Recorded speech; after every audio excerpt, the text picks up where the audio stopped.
कैसे हैं आप सब। आई होप आप सब ठीक होंगे। मैं भी एकदम बढ़िया हूँ। तो welcome back to our channel. हम पढ़ रहे थे राजस्थान हिस्ट्री में हम पढ़ चुके थे बप्पा रावल, अलर्ट और जैत सिंह। और आज हम पढ़ेंगे रावल रतन सिंह। इनका नाम था रतन सिंह। जो रावल हुआ करता था वो मैंने बताया था आपको, एक टाइटल हुआ करता था जैसे राजा महाराजा राणा महाराणा, ऐसे ही टाइटल हुआ करता था। तो क्या सबसे पहले अगर कोई टाइटल लगा था तो वो लगा था रावल। रावल के बाद अब चेंज होंगे, वो होंगे राणा। तो पहले हम पढ़ेंगे आज रावल रतन सिंह। इन्होंने सिर्फ 1 साल राज किया था। कितने, कौन सा टाइम पीरियड था?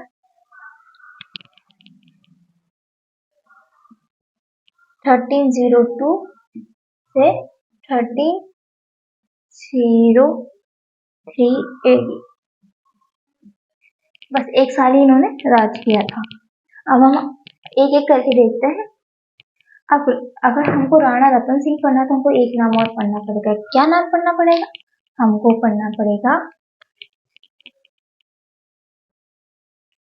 रावल रतन सिंह का एक भाई था। उनका क्या नाम था? उनका नाम था कुम। पहले क्या हुआ करता था कि जो अब एक राजा के मनमान बेटे हुआ करता था। अब सबको तो वो राजा बना नहीं सकते, तो वो राजा तो कोई एक ही बनता था। राजा सिर्फ एक बनता था और बाकी जो थे उनको या तो छोटे छोटे सामंत बना दिया करते थे या फिर अलग अलग उनको गांव दे दिया करते थे, जिससे बेटे भी राजी रहे और उन दोनों में, उन सब में लड़ाइयां भी ना हो। तो कुंभकर्ण, ऐसे रावल रतन सिंह का एक भाई था। उसका क्या नाम था? उसका नाम था कुंभकर्ण। तो इनको भी एक छोटा सा गांव दिया जा रहा था कि आप यहाँ कर, आप अपने हिसाब से आप शासन कर सकते हो। मैं जो आपके राणा बनेंगे वो तो रतन सिंह बने। तो कुंभकर्ण जो थे वो इस चीज के लिए एग्री नहीं थे।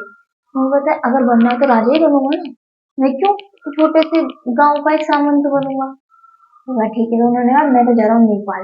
तो ये कहाँ चले गए थे? ये चले गए थे नेपाल। नेपाल में इन्होंने जाके, ये चले गए थे नेपाल। वहां जाके इन्होंने राणा, जो राणा टाइटल था, इसके रावण के बाद अब राणा लगेगा सबके बीच में। पर कुंभकर्ण ने नेपाल में जाते ही सबसे पहले कोई टाइटल अपनाया था, यानी कोई ब्रांच बनाई थी। तो क्या थी वो? राणा।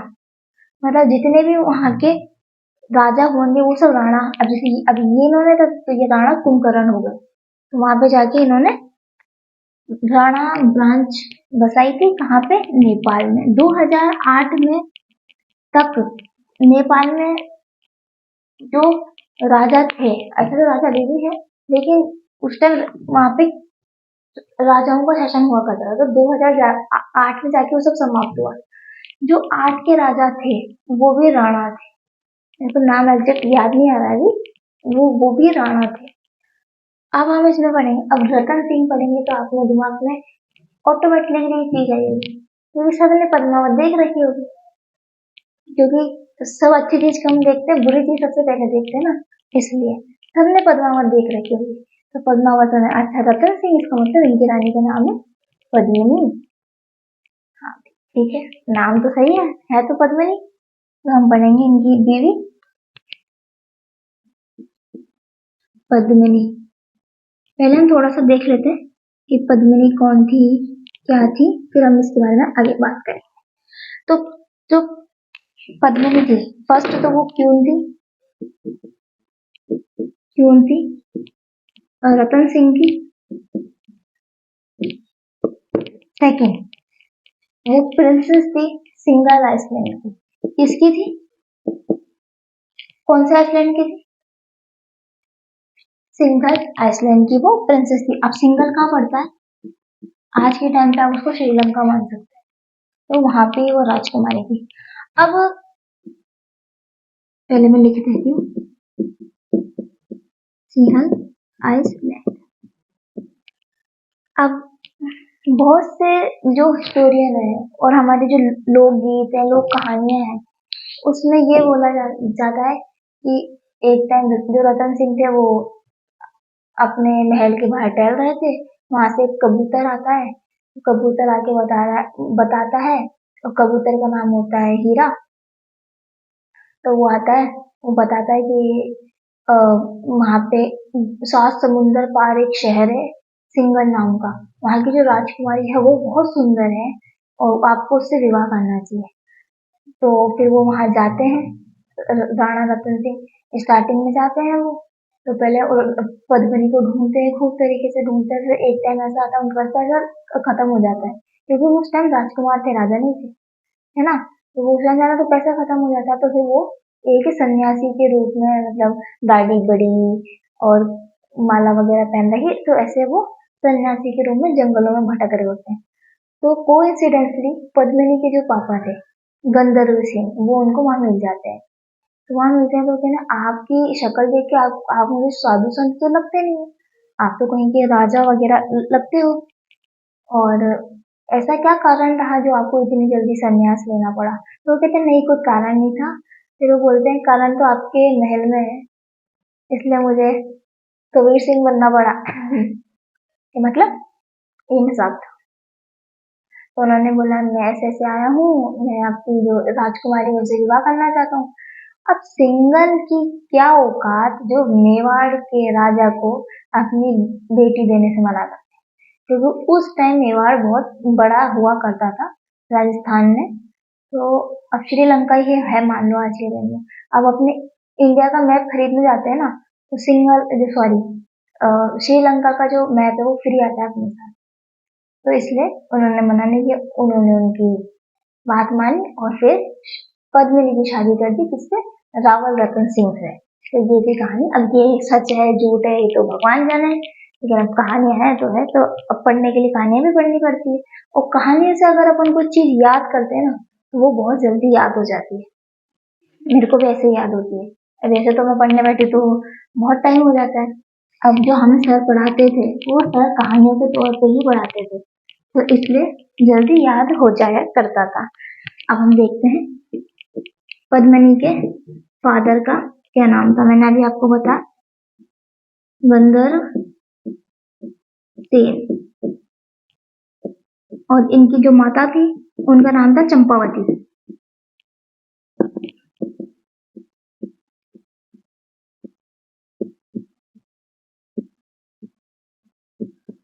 इनकी पापा का नाम था गंधर्व सिंह और माता का नाम था चंपावती। फिर कहानियां हमें ये भी बोलती हैं कि रावल रतन सिंह जब शादी करके वापस मतलब मेवाड़ में पहुंचे, मतलब चित्तौड़ पहुंचे, तो चित्तौड़ में उनके एक राजगुरु या ऐसा करके एक सदस्य रहा करते थे, राघव चेतन। पद्मावत पिक्चर में देखा आप लोगों ने, राघव चेतन रहा करते थे। तो जब उन्होंने पहली बार पद्मिनी को देखा तो वो मोहित हो गए, क्योंकि पद्मिनी इतनी सुंदर थी कि वो अगर पानी भी पिया करती थी ना तो यहाँ से उनका पानी भी दिखता था, मतलब पूरा नीला गला हो जाता था पानी के चक्कर में, पानी भी दिखता था, इतनी सुंदर थी वो। तो मोहित हो जाता है। अब ये बात रावल रतन सिंह को पता चलती है। तो रावल रतन सिंह को जब ये बात पता चलती है तो कोई भी पति अपनी बीवी को ये चीज बर्दाश्त नहीं करेगा कि मेरा मतलब मेरी बीवी को कोई गैर पुरुष गंदी नजरों से देखे। और अभी भी इन प्रेजेंट टाइम पे भी कोई भी, अब चलो अब इतना पर्दा सिस्टम नहीं है और अब लोग इजीली इधर से उधर चले जाते हैं, लेकिन अभी भी जो हस्बैंड होते हैं वो इतने ज्यादा प्रोटेक्टिव होते हैं अपनी वाइफ को लेके कि उनको ये चीज बर्दाश्त नहीं है कि वो कोई भी उसको गंदी नजरों से देखे, या फिर कोई भी लड़की हो अन्य। अब अपने फैमिली में भी अगर अपन किसी को साथ में लेके जाते हैं तो वैसे मतलब इतना ज्यादा अपन को प्रोटेक्ट करके रखते हैं कि कोई किसी को देखे ना। तो पहले में तो बहुत ज्यादा हुआ करता था, क्योंकि पहले में जो हुआ करता था कि जो जो महिलाएं थी वो अंदर रहा करती थी, पुरुष बाहर नहीं जाने देते थे। पहले बहुत सारी बंदिशें थी, बहुत सारी बंदिशें थी। तो उस टाइम पे भी अगर किसी ने, अब मान लो वो तो घर का ही आदमी था, राघव चेतन तो वहां महल में ही रहा करते थे, जब वो इतने मोहित हो सकते हैं तो फिर बाहर वाला तो कोई भी हो सकता है। तो ये बात जब रावल रतन सिंह को पता लगी तो उन्होंने बोला मैं आपकी बहुत इज्जत करता हूँ, क्योंकि आप हमारे यहाँ के गुरु हैं और ब्राह्मणों को हम कोई भी नहीं दे सकते, मतलब कोई भी दंड वंड नहीं दे सकते, क्योंकि हम लोगों ने आपसे सीखा है। और हिंदू धर्म में जो ब्राह्मण होते हैं उनकी हत्या करना या फिर उनको अ, मतलब पनिशमेंट देना, ये सब अच्छा नहीं है, ये सब नहीं मानते। इसलिए उन्होंने कहा था आप मैं आपको एक ही बात बोल रहा हूँ, बस आप मेवाड़ छोड़ के चले जाइए, इसके अलावा मैं कुछ नहीं कहना। तो ऐसे तो इससे होती है राघव चेतन की बेइज्जती हो जाती है। तो राघव चेतन जो ये बात अपने ईगो पे ले लेते हैं। तो जब ये हो जाता है तो वो वहां से चले जाते हैं और वो कहते हैं ना, दुश्मन का दुश्मन दोस्त होता है। बस ये सीधे जाते हैं अलाउद्दीन खिलजी के पास। अलाउद्दीन खिलजी की बात हम आगे करेंगे कि कैसे दोस्त कैसे वो दुश्मन बना था।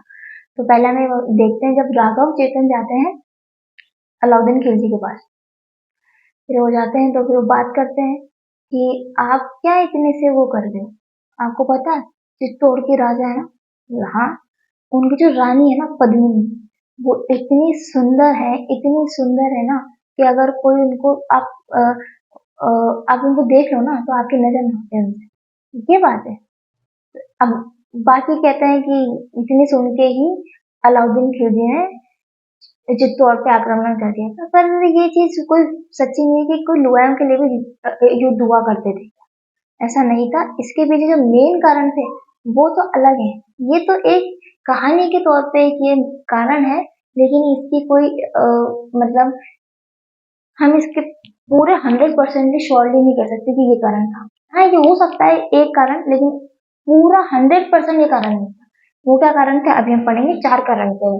पहले हम पढ़ते हैं, धीरे धीरे करके एक एक करके हम पढ़ेंगे। तो जब ये होता है तो राघव चेतन होते हैं वो अलाउद्दीन खिलजी को बता देते हैं कि ऐसे सुंदर है वो। और इसके बाद में फिर अलाउद्दीन खिलजी चित्तौड़ पे आक्रमण कर देता है। तो आक्रमण कब करता है? वो करता है 1303 अटैक अटैक कर देता भाई। तो जब पहले अलाउद्दीन खिलजी आता है, अलाउद्दीन खिलजी जब वहां पे पहुंचता है तो वो अब जो चित्तौड़ का किला है उस पर आप नॉर्मली कब्जा नहीं कर सकते। क्यों नहीं कर सकते? क्योंकि जो चित्तौड़ का किला है ना, उसका बहुत अपने आप में एक स्टैटिक इम्पोर्टेंस है। कैसे? आपको आपने पढ़ा था जय सिंह के सामने, जय सिंह के जो समय था जब इल्तुतमिश की सेना हार गई, जब वापस जा रही थी तो उसने नागदा को डिस्ट्रॉय कर दिया था। क्यों डिस्ट्रॉय कर दिया था? क्योंकि वो प्लेन एरिया में थी, मतलब नीचे थी वो राजधानी। और राजधानी कभी भी नीचे नहीं होती थी। राजधानी हमेशा आपने देखा होगा जितनी भी राजधानी होंगी, जितने भी किले वगैरह होंगे, सब पहाड़ों पे होते थे। क्योंकि पहाड़ों पे एक तो इतनी जल्दी जाया नहीं जाता, दूसरी बात और कोई दुश्मन जाएगा भी सही तो वहां चारों तरफ बाउंड्री रहती है, तो इतनी जल्दी उसको हम कब्जे में नहीं ले सकते। तो जो चित्तौड़ का किला था वो उस टाइम बहुत ज्यादा इम्पोर्टेंट था। कैसे? चित्तौड़ के जो किले के आसपास दीवारें थी, वहां पर इतनी जगह थी कि वहां पे खेती भी हो जाएगी और पानी के बहुत सारे कुंड हुआ करते थे। मतलब वहां पे अगर कोई किसी ने आक्रमण कर दिया तो राजा अपनी पूरी प्रजा को अपने महल के अंदर रख के भी खिला सकते थे, मतलब खिलाओ पिला सकते थे। इतना इम्पोर्टेंट था चित्तौड़ का किला। तो उन्होंने जो ये अलाउद्दीन खिलजी सोचता था कि चित्तौड़ का किला तो हमको भी हथियाना चाहिए, क्योंकि अगर मान लो मंगोलों का आक्रमण हो गया तो हम लोग को एक सेफ जगह तो चाहिए ना। तो वो उनको लगती थी चित्तौड़। पहला तो ये था। ये कौन सा इम्पोर्टेंट था? ये सॉरी,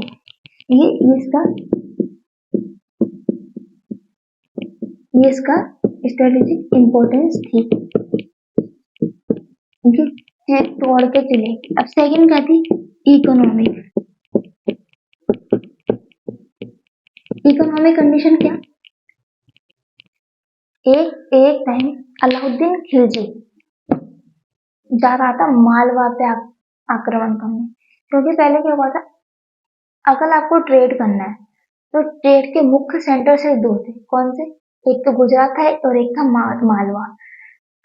गुजरात और मालवा के बीच में पड़ता है चित्तौड़। तो जब अलाउद्दीन खिलजी दिल्ली से आ रहा था, जब वो मालवा अटैक करने जा रहा था तो बीच में पड़ा चित्तौड़। तो उस टाइम चित्तौड़ के राजा थे समर सिंह, रावल रतन सिंह के पापा। तो उन्होंने बोला मैं यहाँ से जा रहा हूँ तो मुझे जाने दे, मैं तेरा कुछ भी नहीं बिगाड़ूंगा, मैं तो चुपचाप यहाँ से निकल जाऊंगा चित्तौड़ से, मुझे तो मालवा जाना है। तो उसने समर सिंह ने बोला अच्छा हाँ ठीक है चला तो जाना, लेकिन मुझे टैक्स देना पड़ेगा। कि कौन सा टैक्स? Toll tax. वो देते हैं ना अपन दूसरे शहर में जाने तो टोल होते हैं, वहाँ पे टोल टैक्स देते हैं। आजकल तो फास्टैग का जमाना आ गया, पहले फास्टैग हुआ नहीं करते थे, तो पहले क्या टैक्स देना पड़ेगा। तो क्या टैक्स देना पड़ेगा, तेरे को अगर जाना है तो तुझे टोल टैक्स देना ही पड़ेगा, नहीं तो मैं तुझे अंदर नहीं घुसने दूंगा हमारे राज्य में। तो अलाउद्दीन खिलजी ने देखा अभी तो मेरे को बहुत जल्दी जाना है, इसलिए अभी तो मैं जा रहा हूँ, लेकिन याद रखना अभी तो तू ले ले मुझसे टैक्स, याद रखना मैं वापस जरूर आऊंगा। तो ठीक है, अलाउद्दीन चल के अलाउद्दीन ने मालवा जीत लिया। मालवा जीतने के बाद जब अलाउद्दीन खिलजी वापिस आ रहा था तो फिर आके वो दिल्ली चला गया, वो भूल आ गया। लेकिन है ना, आदमी खुद तो भूल जाता है, लेकिन जो आस पड़ोस वाले होते हैं ना वो उसको कोई बात भूलने नहीं देते। जैसे कि पड़ोसी बीच में आते हैं, अरे ये तो आपसे नहीं कही थी आग लगाना है, मैं तो भूल चुकी किसने मुझसे क्या कही थी, मैं तो नॉर्मल जी रही, लेकिन वो अरे आपसे ये कही थी भूल गई। तो ऐसे ही जब अलाउद्दीन खिलजी एक दिन दरबार में बैठा था, वो पता नहीं सिकंदर शाह हूँ, मतलब सेकंड अलेक्जेंडर हूँ, सॉरी सेकंड सिकंदर हूँ। अच्छा फिर जो जितने भी वहां पे आदमी थे ना वो मन में बैठ के हंसे। अब अलाउद्दीन खिलजी तुम क्यों हंस रहे हो?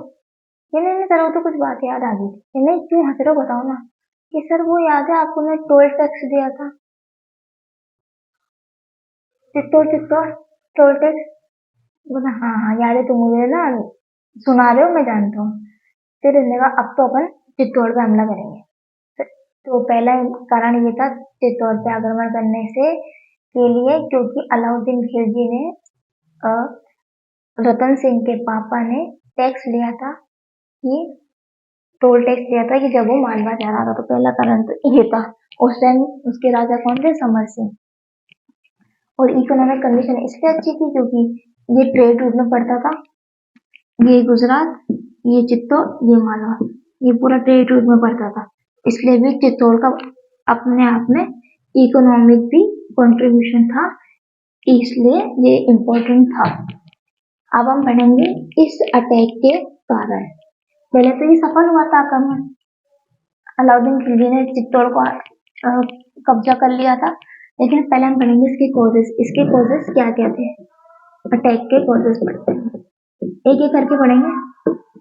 पहला तो ये था कि जो अलाउद्दीन खिलजी है वो अपना जो साम्राज्य वो बढ़ाना चाहता था। पहला कारण तो ये है, वो अपना एम्पायर है जो एक्सपांड करना चाहता था। वो उसने ऑलरेडी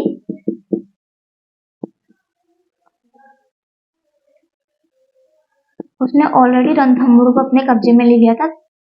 1301 में 1301 में ऑलरेडी रणथंभौर को कैप्चर कर चुका था।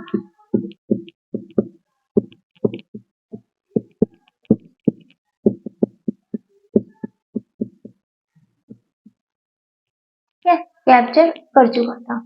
अब सेकंड, मैंने अभी बताया था आपको, ये फोर्ट किस लिए फेमस था? इसकी जो स्ट्रेटेजिक इंपॉर्टेंस थी, इससे ये जो वो था वो इम्पोर्टेंट था। अब तीसरा क्या था? मैंने यही बताया था कि चित्तौड़ पड़ता था ट्रेड रूट पे। किस पे पड़ता था?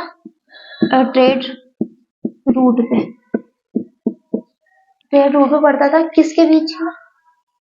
दिल्ली से गुजरात एंड मालवा की। ठीक है, तीन तो ये हो गए। अब इसका जो चौथा पॉइंट था वो ये था, जब समर सिंह ने टैक्स लिया था, मैंने अभी बताया आपको चौथा पॉइंट। चौथा पॉइंट, समर सिंह ने इस पर टैक्स लिया था तो ये उसका बदला लेना चाहता था, और ये बदला लेना चाहता था, और ये अलाउद्दीन खिलजी की नाक का सवाल हो गया था। उसकी इज्जत की बात थी, अगर इसने नहीं जीता तो ये सारे जितने भी आमिर थे ना उसको डेली गाना देंगे। जो इज्जत थी ना उसकी धज्जियां उड़ती थी। इसलिए उसमें क्या था कि इसके लिए ये प्रेस्टीज मोमेंट था कि मेरे को ये किला जीतना है। अब लास्ट 5।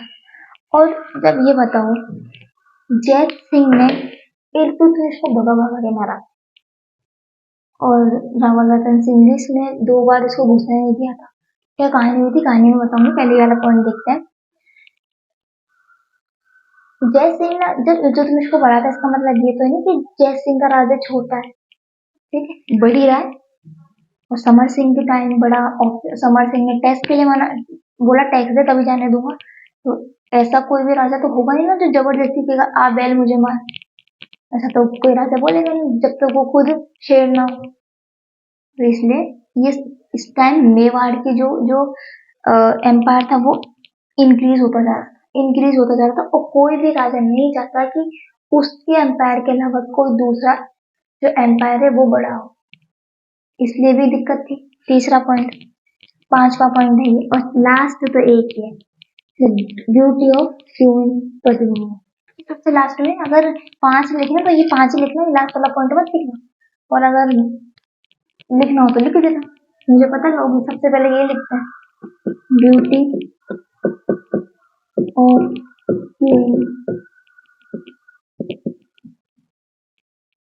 क्वीन पद्मिनी। अब मैं कहानी बता, जब अलाउद्दीन खिलजी पहली बार आक्रमण करने आया था इस पर, पहली बार आया तो वो चित्तौड़ में थोड़ा दूर पहले ही बैठ गया, अपना टेंट वेंट लगा के डेरा लगा के बैठ गया। और जो रावल रतन सिंह थे वो भी अपने महल में बैठे थे। फिर अलाउद्दीन खिलजी की तरफ से एक संदेश वाहक आता है रावल रतन सिंह के साथ कि ना मैं संधि करना चाहता हूँ, तो मैं आपसे मिलना चाहता हूँ। तो रावल रतन सिंह ठीक है फिर संधि कर लेते हैं, कोई दिक्कत नहीं है। तो ये अलाउद्दीन खिलजी आता है चित्तौड़ के महल में और कहता पर मेरी एक शर्त है, मैं रानी पद्मिनी को देखना चाहता हूँ। तो ये चीज तो पॉसिबल ही नहीं हो पाई, लेकिन बोला मैं रानी पद्मिनी को देखना चाहता हूँ, देख के मैं चला जाऊंगा, मैं कुछ भी नहीं कह रहा। तो बोला गया अलाउद्दीन खिलजी को एक सिंहासन पे बिठाया गया, यहाँ बीच में समुंदर था, यहाँ बैठा था वो, यहाँ पे पूरा कमरा था, यहाँ पे खिड़कियां बनी हुई थी जिसमें जालियां लगी हुई थी, और यहाँ पे थी नदी, पानी भरा हुआ था, मतलब एक तालाब में, और यहाँ पे झरोखा था, इसमें पद्मिनी खड़ी हुई थी, और जहाँ पे खड़ी थी उसकी छाया पड़ रही थी इस पानी में थी, और यहाँ पे जो खिड़कियां थी वहां पे पर्दे लगे हुए थे। तो बोला गया था कि जब पद्मिनी वहां खड़ी हुई तो एक झलक दिखाई थी, सिर्फ कैसे झलक दिखाई थी, यहाँ पे जो पर्दे लगे हुए थे ना, अलाउद्दीन खिलजी यहाँ बैठा था तो पर्दा ऐसा करके ऐसा कर दिया, जिसमें इसने देख लिया था इसने पद्मिनी को, और जैसे इसने देखा भी ढंग से तो देख नहीं पाया था, लेकिन फिर भी इसने अच्छा खासा देख लिया था। जब देख लिया था तो फिर ये चुपचाप वहां से चला जाता है, और लेकिन अलाउद्दीन खिलजी था, तो जैसे वो बाहर निकलना वाला होता है वो रावल रतन सिंह को कर लेता है गिरफ्तार करके दिल्ली ले जाता है। फिर वो दिल्ली से एक संदेश भिजवाता है पद्मिनी के पास, ये अगर आप रावल रतन सिंह को छुड़ाना चाहती हो तो आप आओ दिल्ली, आप लेके जाओ साथ रावल रतन सिंह को।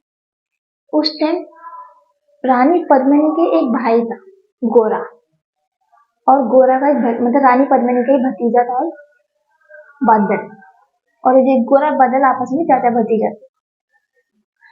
तो गोरा बादल मना कर देते हैं, नहीं पद्मिनी के दिन मैं जाऊंगी, लेकिन मेरी एक शर्त है कि मैं अकेली नहीं आऊंगी, मैं साथ में मेरी दासियां भी लेकर आऊँ। तो बोला हाँ ठीक है आप दासियां ले आओ।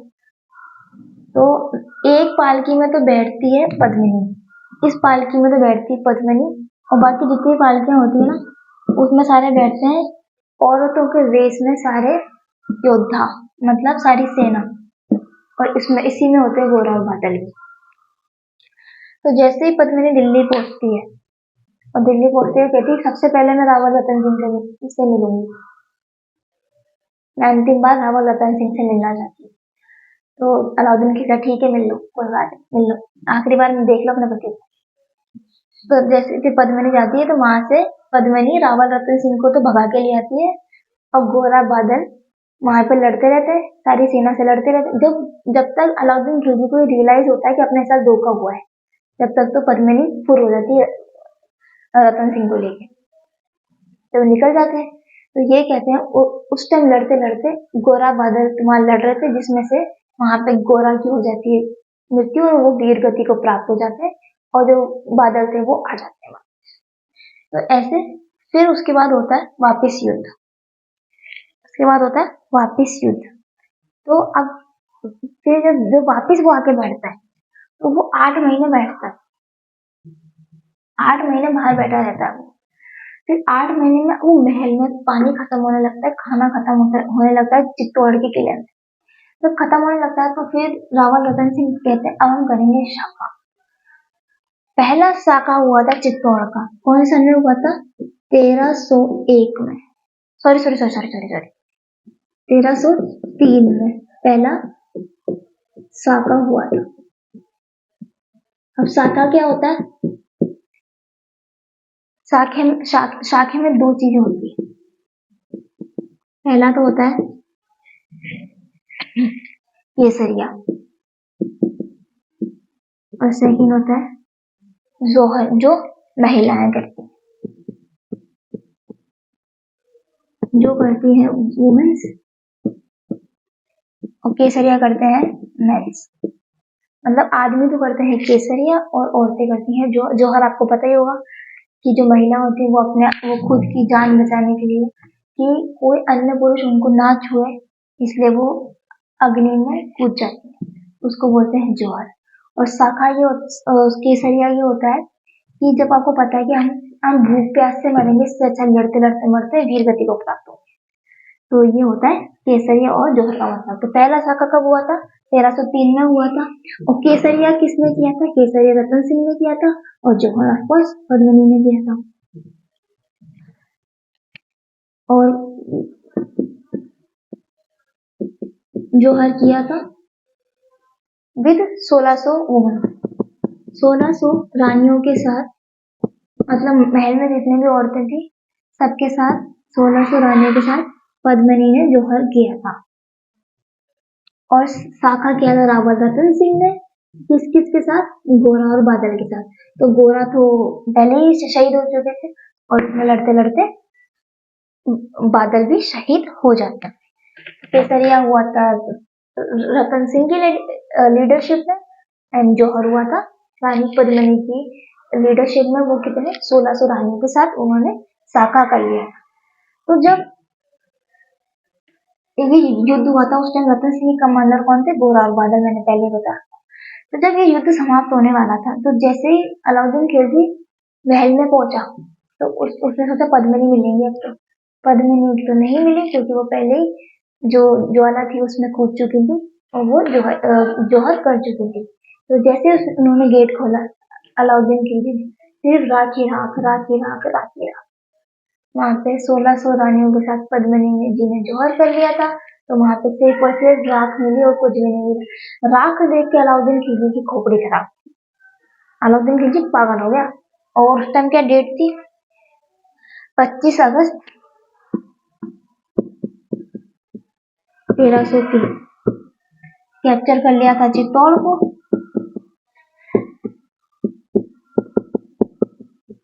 और अलाउद्दीन खिलजी ने आदेश दिया कि चित्तौड़ की जितनी भी प्रजा है, बच्चा टाबर बूढ़े, बच्चा टाबर तो एक होते हैं, बूढ़े जवान औरतें एटलीस्ट जानवरों तो सबको मरवा दिया था इसने, कत्लेआम मचा दिया था पूरे चित्तौड़ में अलाउद्दीन खिलजी ने। और कितने लोग मारे थे? 30,000 लोगों को मार के इसने मैसेकर मचाया था पूरे चित्तौड़ में। इसके बाद में जब ये हो जाता है सब, इसके बाद में जो चित्तौड़ का किला है वो अलाउद्दीन खिलजी अपने बेटे खिजर खान को सौंप के वापस दिल्ली लौट जाता है। खिजर खान कौन है? मैंने बोला था जो मलिक कफूर था उसने एक एक करके बेटों को मरवाया था ना, इसमें से खिजर खान भी एक था। तो खिजर खान को दिल्ली नहीं लेके इन्होंने चित्तौड़ पे अपॉइंट कर दिया था। वहां पे अपॉइंट कर दिया था इन्होंने, उसको चित्तौड़ पे अपॉइंट कर दिया था। इसके बाद में जब चित्तौड़ को इन्होंने इसको दिया था, क्योंकि अलाउद्दीन खिलजी ने चित्तौड़ को आबाद नहीं किया था, पूरा ही नष्ट कर दिया था, इसलिए इसने इसको खिजर खान को दिया। खिजर खान ने फिर इसको आबाद किया, फिर चित्तौड़ का नाम बदल के क्या किया गया? चित्तौड़ का नाम बदल के रखा गया खिजरबाद।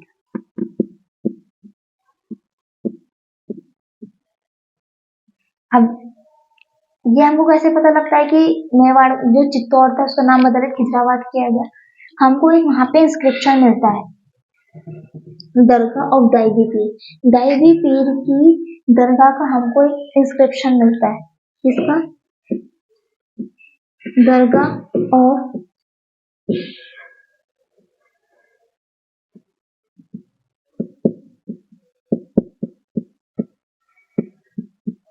दाइबी पीर का हमको एक इंस्क्रिप्शन मिला होता है, उसमें मेंशन होता है खिजराबाद का।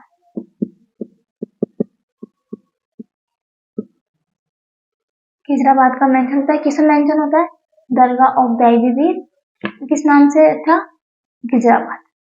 अब इसके बाद हम देखते हैं खिजराबाद में, अब जब उसने वहां पे 9 साल राज किया था तो कुछ ना कुछ तो काम भी कराए होंगे। हाँ जी कराए थे।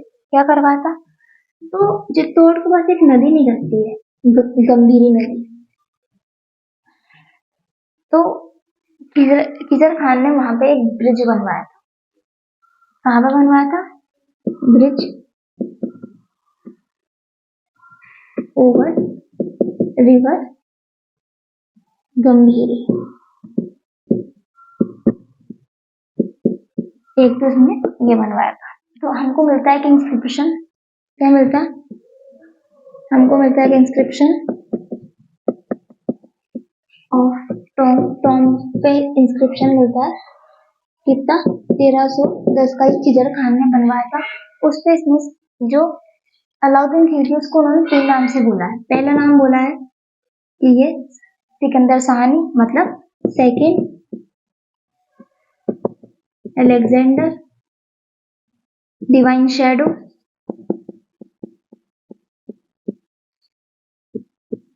And third defender of world.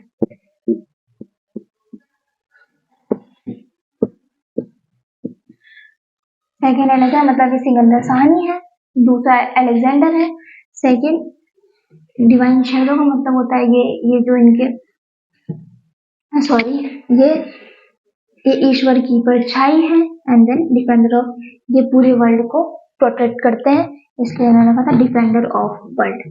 इसके बाद में जब अब खिजर खान को वहां रहते रहते 9 साल हो गए, 9-10 साल हो गए थे, तो उसने एक दिन अलाउद्दीन खिलजी को एक मैसेज भेजा कि पापा पापा अब मेरा मन नहीं लगता, मैं तो वापस दिल्ली आऊंगा। तो कहता ठीक है बेटा आजा। तो कहते यहाँ पे कोई चित्तौड़ कौन संभालेगा? तो मैं एक आदमी को भेज रहा हूँ वहां पे, वो संभालेगा, तू आ। कि आप किसको भेज रहे हो? तो ये इसने भेजा था मालदेव सोंगरा।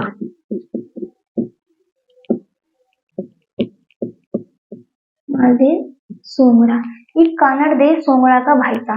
अब कानड़ देव सोंगरा कौन थे?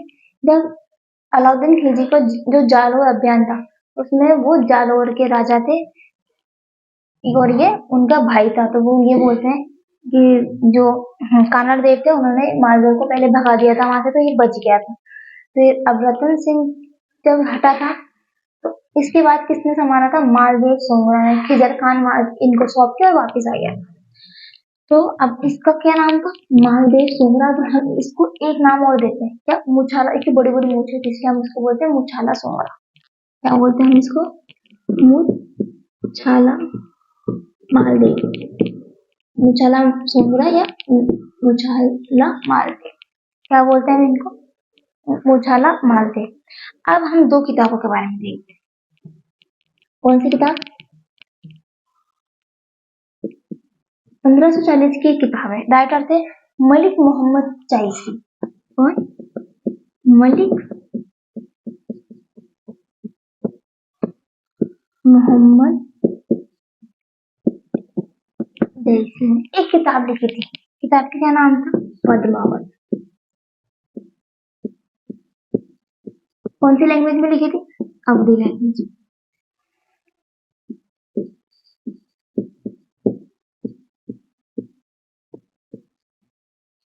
कौन सी लैंग्वेज में लिखी थी? कौन सी उसमें लिखी थी? 1350 में, 1340 सॉरी 1540 में किसने लिखी थी? मलिक मोहम्मद जायसी ने। और किताब का क्या नाम था? किताब का नाम था पद्मावत। और कौन सी लैंग्वेज में लिखी थी? अवधी लैंग्वेज में। इसके बाद में एक अब आमिर खुसरो ने भी एक किताब लिखी। आमिर जो खुसरो की किताब का क्या नाम है? तारीख अलाई। ठीक है, उस खजाइनुल फुतूह या तारीख अलाई। आमिर खुसरो, उनकी किताब का क्या नाम था? खजाइनुल फुतूह।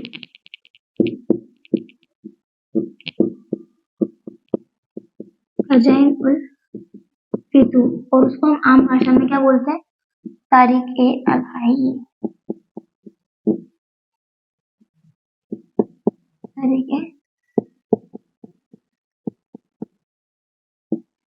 आमिर खुसरो की किताब का नाम क्या है? खजाइनुल फुतूह। उसको हम बोलते हैं तारीख अलाई। इस बुक से हमको पता चलता है चित्तौड़ पे आक्रमण के बारे में, कि चित्तौड़ पे अटैक किया था अलाउद्दीन खिलजी ने। तो हमको किस बुक से पता लगता है? तो हम मतलब आमिर खुसरो के बुक से। क्या नाम था बुक का? नाम खजाइनुल फुतूह। और उसको हम यहाँ बोलते हैं तारीख अलाई। अब कल हम पढ़ेंगे हामिर, और होता है इसमें रतन सिंह भी समा। कल हम पढ़ेंगे, जब भी नेक्स्ट क्लास होगी, नेक्स्ट क्लास में हम पढ़ेंगे हामिर। तो बस ये था छोटा सा वीडियो। अगर आपको अच्छा लगा तो लाइक कीजिएगा, शेयर कीजिएगा एंड कमेंट कीजिएगा and subscribe to our YouTube channel with study with Himanshu. और ये बताइएगा कि हम लोगों के आपको लेक्चर्स कैसे लग रहे हैं। अच्छे लग रहे हो तो उसको लाइक कर दीजिएगा, और अगर कुछ कमी लग रही हो तो कमेंट में बता दीजिएगा। और इन सब के जो पीडीएफ है वो आपको हमारे टेलीग्राम चैनल में मिल जाएंगे। सारे सब्जेक्ट के, अभी जितने भी सब्जेक्ट चल रहे हैं सबके आपको हमारे टेलीग्राम पे मिल जाएंगे। तो मिलेंगे कल नेक्स्ट वीडियो में, जब तक के लिए बाय बाय।